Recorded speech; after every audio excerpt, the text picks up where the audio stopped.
আমাদের দেশে দেখবেন আমার মুর্শিদও মাঝে মধ্যে যায়, প্রশাসনের লোক গিয়া মাইক একটা লইয়া কয় মাদক মুক্ত পরিবেশ আমরা গড়ে তুলতে হবে। কি বক্তব্য দেয় ইমাম সাহেবের মিম্বরের সামনে হারিয়া। মাঝে মাঝে মেজাজটা গরম হয়, কিন্তু হইতারি না, কারণ হইলো বিপদে তো আমরাও আছি, সব কথা তো আর হইতে পারি না। বেটা কিয়ামত পর্যন্ত এরকম বক্তব্য দিতে পারবে মাদক মুক্ত হবে না। সুররে কয় চুরি কর, আর গিরস্ত্রে কয় সজাগ থাক। কথা বুঝতেছেন নি? মাদক মুক্ত হইতো, মাদক কই থেকে আসে? এই ট্যাবলেট কই থেকে আসে? বাংলাদেশে তো উৎপাদন হয়, কথা কয় না। এটি যেখান থেকে আসে ওখান থেকে আসার সুযোগ দেয়, আর বাংলাদেশ আসার পর খাইস না। এটা বাউতাবাজি সারানোর দরকার। এদেশের মানুষের লাইফ নষ্ট করে দিচ্ছে। যুবক বলির পড়া লেখা যা আছে সব শেষ। এগুলো আসে সব দাদার দেশ থেকে। কথা বুঝতেছেন? কেমনে? আমার বাড়ি একবারে বর্ডারের কাছে। আমার বাড়ি হইলো হবিগঞ্জ, পাশে হইলো চা বাগান। আমার বাড়ির থেকে চা বাগান শুরু। চা বাগানের সাইডে দিয়ে আমার বাড়ির থেকে ওই দাদার দেশের আলু দেখা যায়, এরকম লাইট দেখা যায়, আমার বাড়িতে দেখা যায়। ওখানটা বড় বড় এই গ্যাং গলে এইদিকে ঢুকে, মোটরসাইকেল দিয়ে দিয়া ঢুকে দুমছে, ইটা লইয়া ভিতরে ঢুকে, ঢুকবার সময় খুব সুযোগ দেয়, তাড়াতাড়ি বেরো তাড়াতাড়ি বেরো। ইটা বাংলাদেশে আবার পরে এরপরে খাইস না। বিলার সামনে যদি শুটকি দিয়া সামনে লটকায় রাখেন, বিড়ালের কিন্তু সবচেয়ে প্রিয় খাবার হলো শুটকি। শুটকিটা যদি আপনি নাকের দ্বারে দিয়া খোঁজ বলে বিলাই সাবধান, এটা তোর সামনে দিছি ঠিক, কিন্তু খাইবে না, এটার ভাই চাইবেও না, সেপ পালাই দে, চাইস না। বিলাই এটা কোন ধরনের বিচার আমি বুঝলাম না। তো বুঝোস না? বলে না, তোর সামনে আমার সামনে রাখলেন আমার ফেভারিট খাবার, তা আমার কোনো এটা ধরতাম না, ধরলে জিয়াল দিবেন, ফাঁসি দিবেন, ঘটনা গীতা। তখন বিড়ালে তো বাসা নাই, হের বাসায় কয় এরকম আইন দে জুতা দা দেই আমি। বিড়ালে কয় এরকম আইন যারা করছে এর কপালে জুতা দা মারি। আমার ফেভারিট খাবার আমার নাকের সামনে দিয়া খাইস না, খাইলে জরিমানা। তুই খাবারটা তুই বাস্ক বন্দি করে তো, ঠিক না? বাস্ক বন্দি করে তুই খোঁজ বলে বাস্ক করলে খাইস না, যুক্তি আছে। আমার সামনে ওপেন করে রাখবেন, এরপরে খাইস না, এটা তো ফাইজলামি। তাহলে বন্ধু জায়গাটা মারাত্মক। বন্ধু এমন একটা জিনিস, বন্ধুর কাছে সব বিষয় কিন্তু শেয়ার করা হয়। তাই আপনার জীবন ধ্বংস হওয়ার জন্য বন্ধুই যথেষ্ট। বন্ধু বানানোর ক্ষেত্রে খুব সাবধান। এর যুবক ভাই, উকবার বন্ধুগুলা ছিল মারাত্মক, ডেঞ্জারাস। এই বন্ধুর কারণে উকবা তো নষ্ট এমনি ছিল, আরো নষ্ট হইছে। সব দিক দিয়া বন্ধু জড়িত। আপনারা যদি ইতিহাস পড়েন, ফেরাউনের ইতিহাসও যদি পড়েন, ফেরাউন ধ্বংসের একমাত্র কারণ হলো ফেরাউনের বন্ধু। ফেরাউনের ইতিহাস যারা পড়ছেন দেখবেন, ফেরাউনের বন্ধু ছিল হামান। হামাইন্না কিন্তু ফেরাউনারে বুদ্ধি দিয়া দিয়া খুদা পর্যন্ত বানাইছে। ফেরাউন্না কইছিন আমি যে খুদা হইতে চাই, আমারও তো মানুষে ফিডাইব। হামাইন্না কয় কোনো ফিডাফিডি নাই, তোরে খুদা বানানির দায়িত্ব আমার। কে কয়? বন্ধু কয় তোরে খুদা বানানোর দায়িত্ব আমার, শুধু কর্মসূচি এখন থেকে শুরু কর, প্ল্যান শুরু করে দেখ। তাহলে ফেরাউনকে ধ্বংস করছে বন্ধু হামান। আর রাসূলের যুগে আবু জাহেলের কিছু বন্ধু গ্রুপ ছিল, তারা বন্ধুর জীবন ধ্বংস করছে। উকবারে ডাক দিয়া কয়, উকবারে বন্ধুদের সাথে যেই পরিমাণ গাদ্দারি করছস, আজকের পর থেকে তোরে বয়কট করলাম রে, বয়কট করলাম। আর কোনোদিন তোর সঙ্গে আমাদের চলাফেরা হবে না। নেতা ওই তিনি তোরে নেতা বানামো, বোতল খাইতেনি আর জীবনে বালা কইরা খাওয়ামো, ক্লাবও যাইতেনি তোরে যাওয়ামো। আজকের পর থেকে তোর সাথে আমাদের কোনো ওঠা বসা নাই, তোরে বয়কট করলাম। এখন উকবায় চিন্তা করলো সর্বনাশ, মুহাম্মাদের কালেমা পড়ার কারণে বন্ধুরা আমাকে ছেড়ে চলে যাবে, নেতাগিরি আমার চলে যাবে, আবু জাহিল্লা সেতা, আমার তো উপায় নাই। তাই উকবার সাথে সাথে একটা পোল্টি মারছে। পোল্টি বুঝেন না আপনারা? সাথে সাথে পোল্টি মারছে। ডাক দেয়া কয়, দুস্ত দাঁড়া, আমার সাইরা যাবি না দুস্ত রে, আমি কালেমা পড়ছি কথা ঠিক, কিন্তু এটা অরিজিনাল মুহাম্মদের কালেমা পড়ছি না। জোরে কন্না নাউযুবিল্লাহ। কি পরিমাণ ভোল্টি মারছে। আমি কালেমা পড়ছি গো, কিন্তু আমি কালেমাটা আব্দুল্লাহর পুত্র মুহাম্মদের কালেমা পড়ি নাই। আবু বকর যেই কালেমা পড়ছে আমি সেই কালেমা পড়ি নাই। ওমর যেই কালেমা পড়ছে সেই কালেমা পড়ি নাই। এখন বন্ধুরা কয় তুই কোন কালেমা পড়ছ? কয় দোস্ত রে আমি পলিটিক্সের কালেমা পড়ছি। বলার মানুষ পলিটিক্স বুঝেননি? আপনারা আওয়াজ নাই কেন? আওয়াজ নাই, বক্তা শুধু আওয়াজ কেমনে দিতেন চিন্তা করতেছেন যদি হুজুরের দাম বাইরা জায়গা। হ্যাঁ, এরকম চিন্তা ভাবনা আছে আপনারা? একটু আওয়াজ দিলে কথা বলতে উৎসাহ, কারণ আমি তো আপনারা ভাষা বুঝি কম। আপনারা আমার ভাষা বুঝেন কিনা আমি চিন্তার থাকি আওয়াজ না দিলে। আর আপনারা আওয়াজ পাননি, এটার তো একটা টেনশনে আছি। তাহলে একটু কথাও তখন আমি আমার বাসায় ওয়াজ করলে তো ওয়াজ হইতো না, খবর জিয়ারত হইব। মাশাআল্লাহ, যে সুন্দর ভাষা আমরা সিলেটের ভাষা। আমি আপনারা বুঝেন ওই ভাষাই কিন্তু ইউজ করতেছি। এরপরে যদি না বুঝেন তাহলে তো কপাল খারাপ। বুঝেন যে এটা তো আমার বুঝাইতেইব, এটা হ্যাঁ না মাধ্যমে আমার বুঝাইতেইব। একটু দিলের কান লাগায় শুনেন, বিশেষ করে যুবক, ইয়াং জেনারেশন। আজকে তোমাদের জন্য এই কথাগুলি খুব প্রয়োজন, বৃদ্ধদের জন্য না, শুধু আমাদের যুবক ভাইদের জন্য কথাগুলি একটু দিলের কান লাগায় শুনেন। যা করছেন আজকের থেকে ব্রেক দিতে হবে। যার তার সঙ্গে বন্ধুত্ব হবে, যারে তারে বন্ধু বানানো যাবে। যুবক ভাই, উখবার ডাক দিয়ে কয়েক কালেমা পড়ি নাই, সাথে সাথে পল্টি মারছে। আমি কালেমা পড়ছি গো। কিসের কালেমা পড়ছ? কয় আমি পলিটিক্সের কালেমা পড়ছি। কয় সুরা পলিটিক্সের কালেমা কি? দোস্ত শুন ভালো করে, আব্দুল্লাহর পুত্র মুহাম্মদকে আমি দাওয়াত দিয়ে নিয়ে আমার বাড়িতে খাওয়াইছিলাম। খানার টেবিল থেকে দাঁড়ায় কয় খাইব না। কেন খাবে না? কয় সে বলতেছে আমি মূর্তি পূজারি, সে পয়গম্বর, মূর্তি পূজারির ঘরে খানা খাবে না। দোস্ত তোরা ক এই মজলিস থেকে যদি আব্দুল্লাহর পুত্র মুহাম্মদ উঠে যায় রে, সমাজের মধ্যে আমি মুখ দেখাইতে পারবো না, সবাই আমার মুখে তুতু দিবে। তাই বাঁচার জন্য আব্দুল্লাহর পুত্র মুহাম্মদের কালেমা পড়ে ঈমান আনছিলাম। এটা আমার পলিটিক্সের কালেমা ছিল। নাউজুবিল্লাহ। কি পরিমাণ সিটার চিন্তা করেন, ফল্টি লইছে।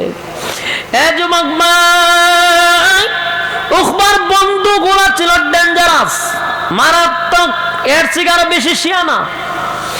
বন্ধুগুলা ডাক দিয়া কয় দোস্ত রে, এত সহজে তোরে আমরা বিশ্বাস করতে পারি না, কারণ তুই বন্ধু মহলের সাথে বেঈমানি কইরা লাইছস, সুতরাং তোরে এত সহজে বিশ্বাস করা যায় না। আমরা জানি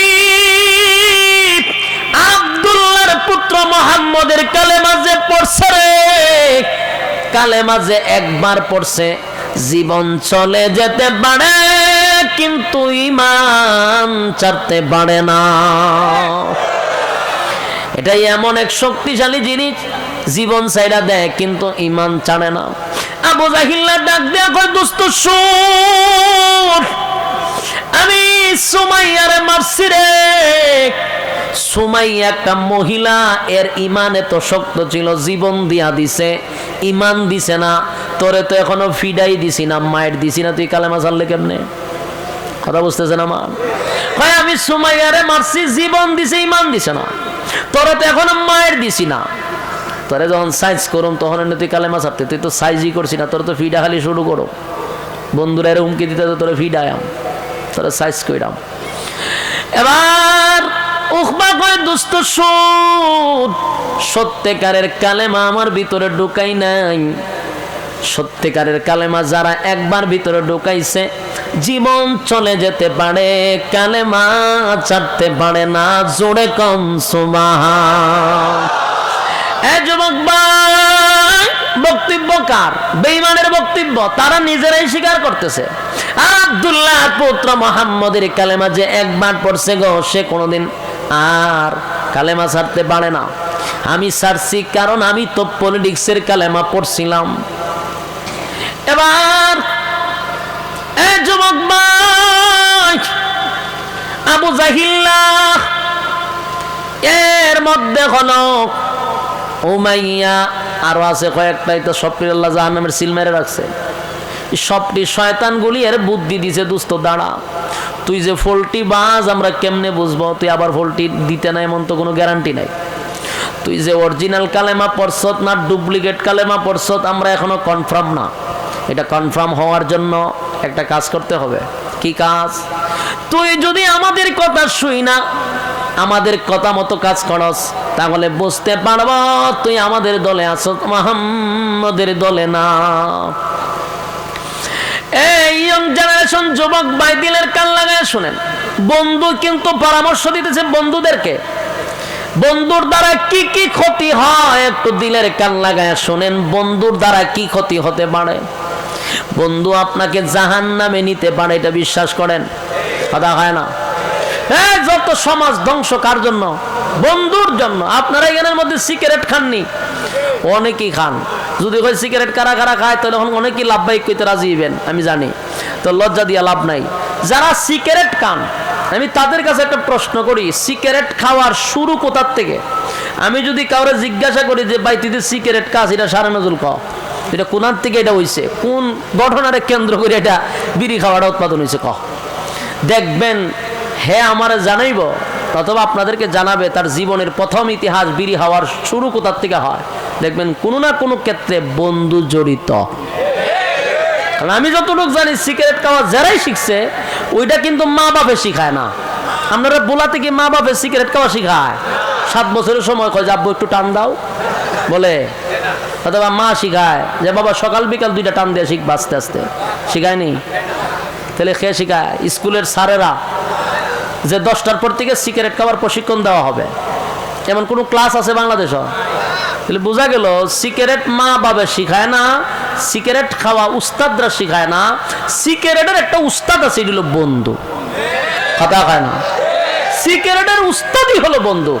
যারাই সিগারেট খায় আমি বুকে হাত দিয়ে বলতে পারবেন আপনারা যে এটার উস্তাদ বন্ধু। এই কাজটা অন্তত বন্ধু শিখায়। যদি আপনারা স্মরণ না থাকে তাহলে ধ্যানমগ্ন অবস্থায় কতক্ষণ বসে থাকবেন, যে শুরুটা কই থেকে হয়েছিল, দেখবেন আপনার ধ্যানের ভিতরে শয়তানে ঢুকাই দেবে যে তোর বন্ধু। বলুন কে? মাশাআল্লাহ, বন্ধুই কাজগুলো খুব সুন্দর করে করাইতে পারে। এরপরে যারা গাঞ্জা খায়, এরপরে এখন বাড়িছে কিতা নেশাগ্রস্ত যে সমস্ত পণ্যগুলা, এই যে ট্যাবলেট, এরপরে বাড়িছে এখন কিতা, এটা নামও চিনি না, ওই যে আপনার ডাইল হয় একটারে, এরপরে ডাইল একবার আমি পড়ছিলাম বেজালো, আমার কাছে একজন এসে দেখো ভাই এত এলাকার মধ্যে ডাইল কোর, ডাইল খায়, আমাকে ডাইল খেলে কি দিচ্ছে, আমি তো ডাইল খাই। আমি তো আর এটার হাকিকত বুঝছি না। আমারও যখন কইছে আমি ডাইল তো আমিও খাই, আরে এই ডাইল না, আমি কোন ডাইল? বুটের ডাইল। বুটের ডাইলও খাই। বুটের ডাইল না, আমি মসুরি মসুরিও না। হ্যাঁ বেড়া, এরপর আবার ডাইল কি আছে? মুগ ডাইল নেই, মুগ ডাইলও খাই। আমার জীবনে জানতাম না যে ডাইল যে একটা নেশাগ্রস্ত জিনিস। ওই দিন শুনছি আমার বাইরে এইটা না, এই ডাইল এলো খাইলে পরে এটা নেশা। সর্বনাশ, তুই তো আর মানুষের দ্বারা কোন যেত না যে ডাইল খাই, সাবধান। ডাইল খাই কতটা কইলো ডর করে, ভয় লাগে।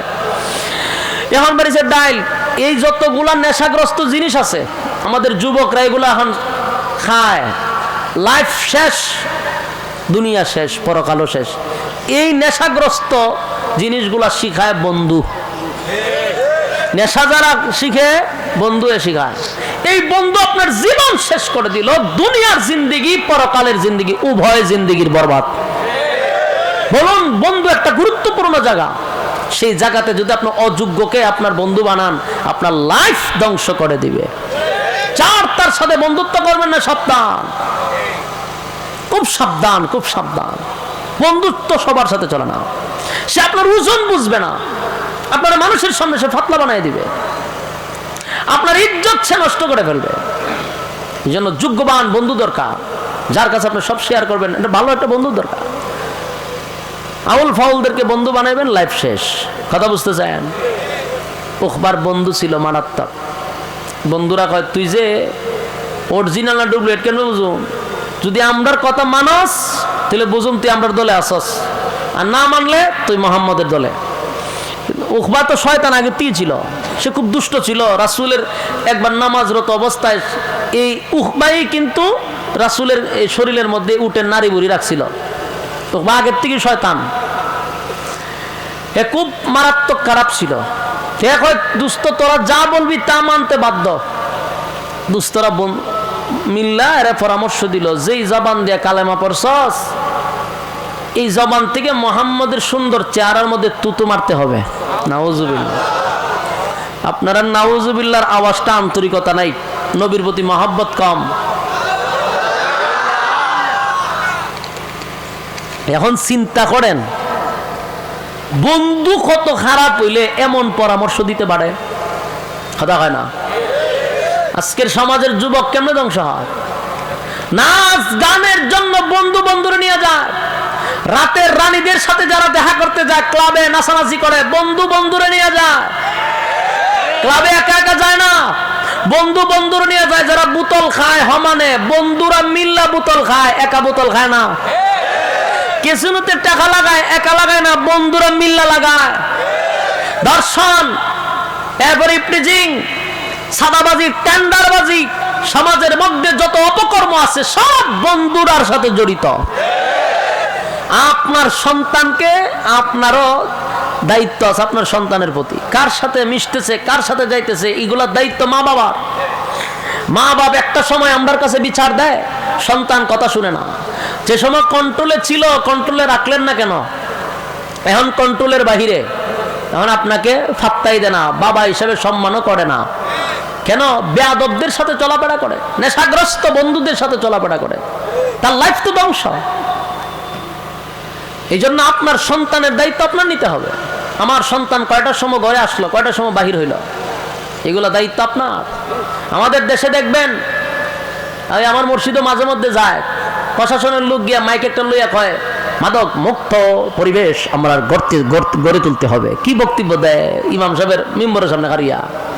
মাঝে মাঝে মেজাজটা গরম হয়, কিন্তু হইতারি না, কারণ হইলো বিপদ তো আমরাও আছি, সব কথা তো আর হইতে পারি না। বেটা কিয়ামত পর্যন্ত এরকম বক্তব্য দিতে পারবে মাদক মুক্ত হবে না। সুররে কয় চুরি কর, আর গিরস্ত্রে কয় সজাগ থাক। কথা বুঝতেছেন নি? মাদক মুক্ত হইতো, মাদক কই থেকে আসে? ট্যাবলেট কই থেকে আসে? বাংলাদেশে তো উৎপাদন হয়। কথা কয় না? এটি যেখান থেকে আসে ওখান থেকে আসার সুযোগ দেয়, আর বাংলাদেশ আসার পর খাইস না। এটা বাউতাবাজি সারানোর দরকার। এদেশের মানুষের লাইফ নষ্ট করে দিচ্ছে, যুবকগুলির পড়া লেখা যা আছে সব শেষ। এগুলো আসে সব দাদার দেশ থেকে। কথা বুঝতেছেন? কেমনে? আমার বাড়ি একবারে বর্ডারের কাছে, আমার বাড়ি হইলো হবিগঞ্জ, পাশে হইলো চা বাগান। আমার বাড়ির থেকে চা বাগান শুরু, চা বাগানের সাইডে দিয়ে আমার বাড়ির থেকে ওই দাদার দেশের আলু দেখা যায়, এরকম লাইট দেখা যায়, আমার বাড়িতে দেখা যায়। ওখানটা বড় বড় এই গ্যাং গলে এইদিকে ঢুকে, মোটর সাইকেল দিয়ে দিয়া ঢুকে দুমছে, ইটা লইয়া ভিতরে ঢুকে, ঢুকবার সময় খুব সুযোগ দেয়, তাড়াতাড়ি বেরো তাড়াতাড়ি বেরো। ইটা বাংলাদেশে আবার পরে, এরপরে খাইস না। বিলার সামনে যদি শুটকি দিয়া সামনে লটকায় রাখেন, বিড়ালের কিন্তু সবচেয়ে প্রিয় খাবার হলো শুটকি।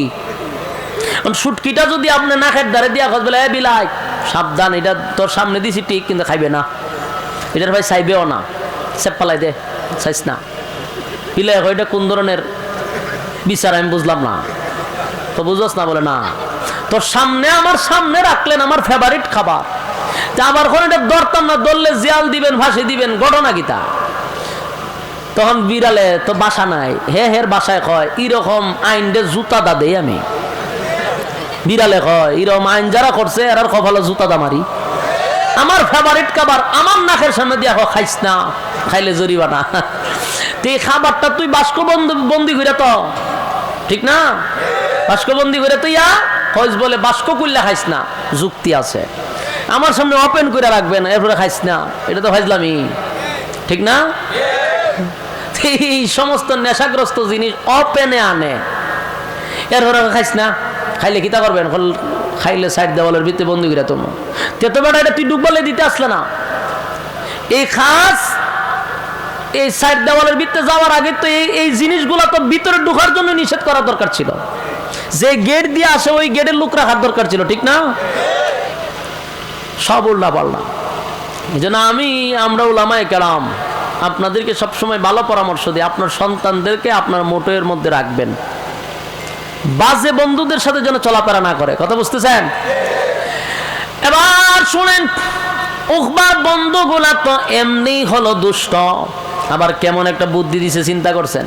কই যেই জবান দা কালেমা পড়ছস ঠিক ওই জবান দিয়া আব্দুল্লাহর পুত্র মুহাম্মদের সোনার চেহারার মধ্যে যদি তো মারতে পারস, নাউজুবিল্লাহ, তাহলে আমরা বুঝবো তুই আমাদের দলে আসস, আমরা খুশি হয়ে যাব।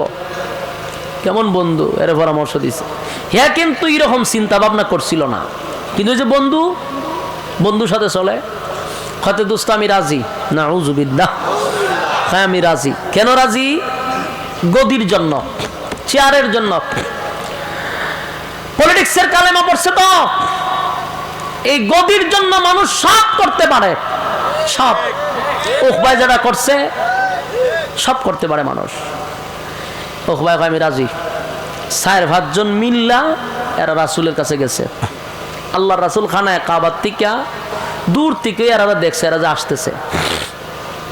রাসূলের ভিতরে তো মায়া মহব্বতের অভাব নাই।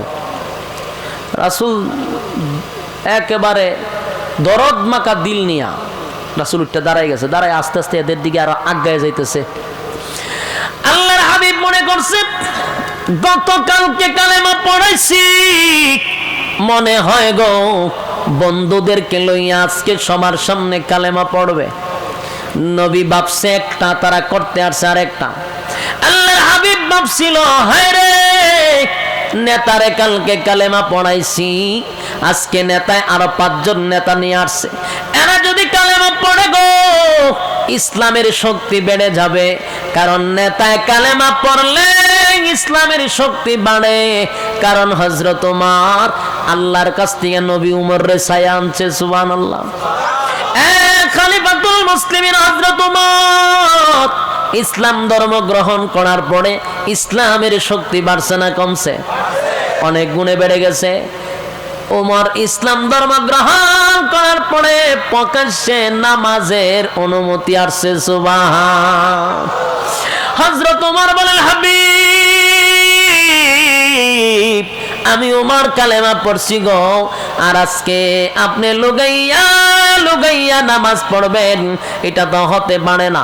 আমি আপনারে ওয়াদা দিলাম আজকে থেকে আপনি প্রকাশ্যে নামাজ পড়বেন। আল্লাহর হাবিব আমারে অনুমতি দেন, আমি একটা বক্তৃতা দিব। হযরত ওমর তরবারি লইয়া জোরে জোরে বক্তব্য দিতে লাগলো। এই মক্কা নগরীর কুরাইশ বংশের লোকেরা এবং যত লোক আছে সবাইকে আমি সাবধান করে দিলাম, আমি ওমর ইসলাম ধর্ম গ্রহণ করছি, প্রকাশ্যে নামাজ হবে। পারত যদি কেউ বাধা দিতে, আয় কার সন্তান এতিম করতে চাস আমার তরবারির কাছে আয়, কার বিবিকে বিধবা বানাইতে চাস আমার তরবারির কাছে আয়। এবার আবু জাইল্লা ঘর থেকে কয় সব বানাচ্ছে, তোমার বক্তব্য কে দে রে আমার এলাকায়? আবু জাইল্লা ঘর থেকে বাইরে গিয়া দেহে উমর বক্তব্য দেয়। উমর রে দেখে আবু জাইল্লা পিছন দিকে না চাই একটা দৌড়দা করে গেছে। আপনারা দেশ কুত্তায় খাদ্য লাগতে দেখছেন নি? কুকুর আর কুকুরে দেখছেন? দেখার মধ্যে খালি দেখলেই তোরা কিছু শিখেন। কুত্তায় যখন খাদ্য লাগে, যার সাথে ঝগড়াটা লাগতো চায়, যেটা একটু সবল স্বাস্থ্যবালা বডিবালা, এটার সাথে যখন ঝগড়া লাগতো যায়, যেটা দুর্বল, এটা যখন আয়া দেহে এটার শরীর মোটা সোটা দললে খাইয়া লইব, তখন হেন মতো কিভাবে হয় জানেননি? তখন দেখবেন দুর্বল কুকুরটা আস্তে করে লেঙ্গুরটা তার 2 ভাবের নিচে তা ঢুকায়। দেখছেন কিনা জানি না, আমি নিজে দেখছি। 2টা পায়ের নিচে দিয়ে লেঙ্গুরটা ঢুকাই দেয়, ঢুকাইয়া এভাবে খাইতে হয়, খাইতে গ্যাক গ্যাক করতে বিজলি দেয়, বিজলি দিয়ে আস্তে আস্তে আস্তে করে আটকে একটা দৌড় মারে, ঠিক নেই? এর দ্বারা বোঝা যায় বাবা তোর শরীর মরিল দিকে বুঝা লাইছি যে দললে আমার ছাড়তে না, তাই আগের থেকে লেজটারে পায়ের নিচে নিয়া এরপরে বেখা হইয়া একটা দৌড় দেয়। ঠিক তেমনি ভাবে আবু জাহেল উমরের দিকে একবারে লেজ গুটাইয়া দৌড় দিয়া ঘরের ভিতরে গেছে। সব বনাজ উমরের দিকে খুব ডরাইছে। উমরের মেজাজ ছিল গরম। ইসলামের অনেক উপকার হয়েছে উমর আসার পরে। খলিফাতুল মুসলিমিন হযরত উমরের শয়তানে ভয় পাইতো, এমন মেজাজ গরম ছিল। আর এই মেজাজটা আল্লাহর কাছে পছন্দ ছিল, সুবহানাল্লাহ।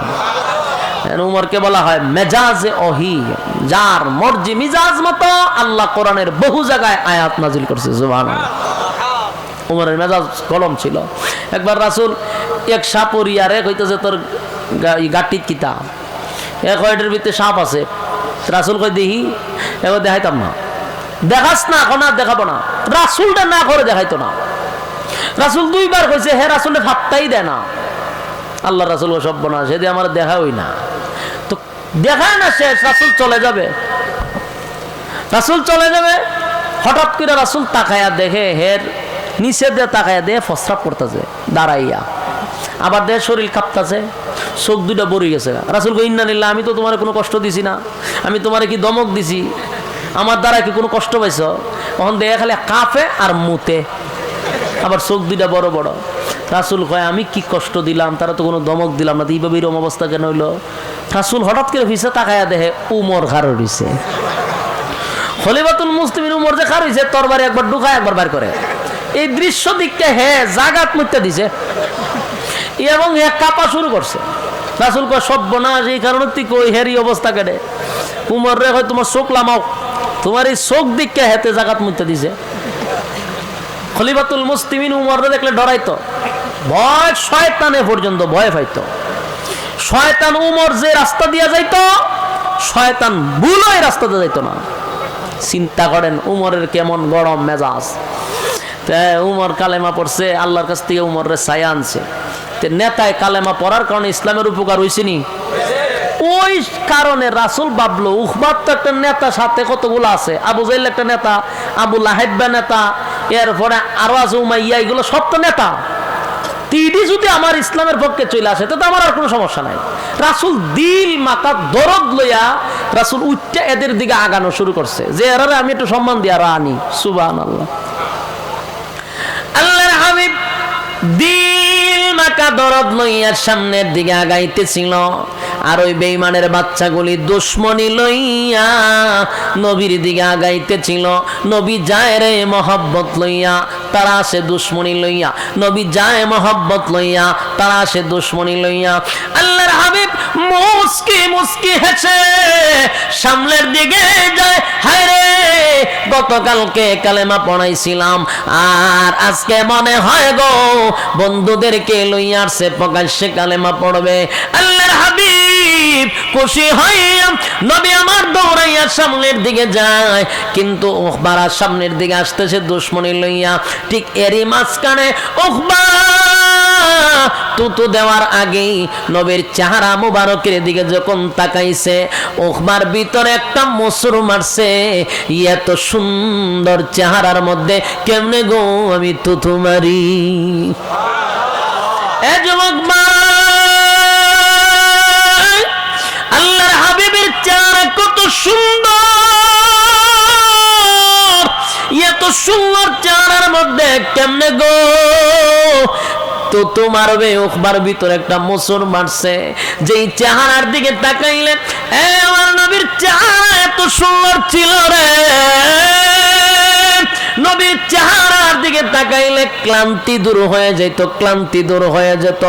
নবীর চেহারার দিকে তাকাইলে কিদা পর্যন্ত নিবারণ হয়ে যেত। আল্লাহর নবীর চেহারা এত সুন্দর ছিল, যেই চেহারার দিকে তাকাইলেই মানুষ বুঝতে পারত উনি আল্লাহর পয়গম্বর। এই নবতির চেহারা এত সুন্দর চেহারা, হায় রে কত সুন্দর চেহারা। উখবায় কয় কেমনে রে তো তোমারি? যে চেহারার দিকে তাকাইয়া সাহাবায়ে কেরাম তৃপ্তি পায়।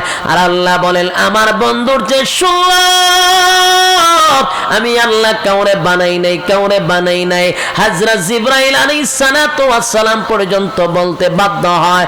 জিবরাইল বলেন আমি হাজার হাজার লক্ষ বছর আগে আমি জিবরাইলের সৃষ্টি হইছে, আমি 1 মিনিটের ভিতরে গোটা পৃথিবীটা কয়েকবার চক্কর দিতে পারি রে। আমার জীবনে যত মাখলুক দেখছি, আমার জিন্দেগির মধ্যে বলতে পারি আল্লাহর পয়গম্বর নবী মুহাম্মদুর রাসূলুল্লাহ সাল্লাল্লাহু আলাইহি ওয়াসাল্লামের চেয়ে সুন্দর আমি আর কাউরে দেখি নাই। জোরে কোন সুবহানাল্লাহ। হযরত জিবরাইল বলেন আমার জিন্দেগিতে এত সুন্দর কাউরে দেখি নাই। আল্লাহ ডাক দিয়া বলেন জিবরাইল রে তুমি কি দেখছ আর কি দেখবা? তুমি বলছো দেখি নাই, আর আমি আল্লাহ বলি আমার বন্ধুর চেয়ে সুন্দর আমি কাউরে বানাই না। তুমি দেখছো না, দেখবা কোথা থেকে? আমি তো বানাই নাই, আমার বন্ধুর চেয়ে সুন্দর কাউরে বানাই নাই গো। আল্লাহ বলেন আমার বন্ধুরে আমি দেখার জন্য, বন্ধুরে সব সময় দেখি আমার মন ভরে না, আমি আমার বন্ধুরে দ্বারে বসাইয়া দেখার জন্য বন্ধুরে আমি ইনভাইট করছিলাম। বন্ধু গো আপনার আমি দাওয়াত দিলাম, বন্ধুরে বন্ধু দাওয়াত দিয়া নিয়া দুনিয়াত না বন্ধুরে দাওয়াত দিয়া নিছে 7 আসমান টপকাইয়া, সিদরাতুল মুনতাহা টপকাইয়া, আরশ আজিমে বসাইয়া, বন্ধুর পাশে বন্ধুরে বসাইয়া বন্ধু বন্ধু গল্প করছে, আর মন বড়ে কুদরতি নজর দিয়া বন্ধুরে দেখছে। এ যুবক ভাই, যে চেহারার দিকে তাকাইয়া বেঈমানের বাচ্চাগুলি তারা নিজেরাই বলতো এটা কোনো মিথ্যাবাদীর চেহারা হতে পারে না, আমরা এটা বলতে পারি উনি আল্লাহর পয়গম্বর, সাধারণ কোনো মানব না, সাধারণ কোনো মানব না। আল্লাহর নবীর চেহারাই প্রমাণ করতো উনি পয়গম্বরী চেহারা। এত সুন্দর চেহারা কেমনে গো উখবায় তো তোমার কেমনে বানবে? চেহারা দেখে উখবার ভিতরে মোসর মারছে। ঠিক এই মুহূর্তে আল্লাহর হাবিব সামনের দিকে আগায়া গেল, সামনের দিকে আগাইয়া নবী মুস্কি মুস্কি হাসে। নবীর ভিতর তো ছিল আরেকটা, মনে হয় কালেমা পড়ার জন্য আসছে, তাদের ভিতরে ছিল দুশ্মনী। এ যুবক ভাই, দুশ্মনী লইয়া বেঈমানের বাচ্চাগুলি নবীর সামনে হাজির, আর আল্লাহর পয়গম্বর দিল মাকা দরদ লইয়া তাদের সামনে হাজির হইছে। নবী ডাক দিয়া বলেন, ওখবারে গতকালকে কালেমা পড়াইছিলাম, আজকে কি আবার বন্ধুদেরকে লয়ে আইছত কালেমা পড়ার জন্য? নবী মুস্কি মুস্কি হাসতেছিল আনন্দে। ঠিক এই মুহূর্তে উকবা বলে, না কালেমা পড়ার জন্য আসি নাই, কালেমা ফেরত দেওয়ার জন্য আসছি। জোরে কাদ নাউযুবিল্লাহ।